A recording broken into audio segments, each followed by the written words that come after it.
มีนานมาแล้วในหมู่บ้านอันสงบแห่งหนึ่งมีเด็กน้อยผู้ชายคนหนึ่งทอดฝูงแกะไปเลี้ยงบริเวณโนนภูทุกมื้อมีมื้อหนึงเด็กเลี้ยงแกะรู้สึกเบื่อและเมื่อยหลายที่ได้แต่นั่งเฝ้าฝูงแกะอยู่ลาลาจึงคิดแต่เลื่อนม่วนใจแล้วร้องขึ้นดังๆว่าช่วยแด่ช่วยแด่หมาป้ากินแกะค่อยแล้ว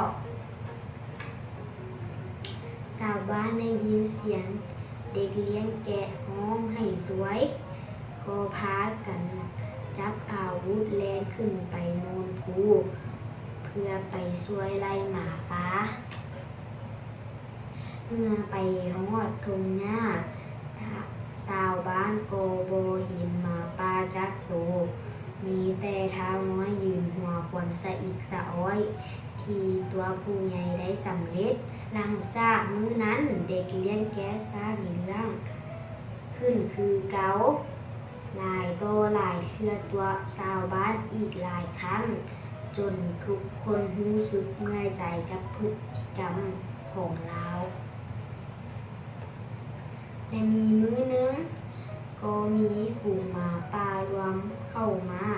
รุมกัดฝูงแกะแท้ๆแล่นมาหน้าตาตื่น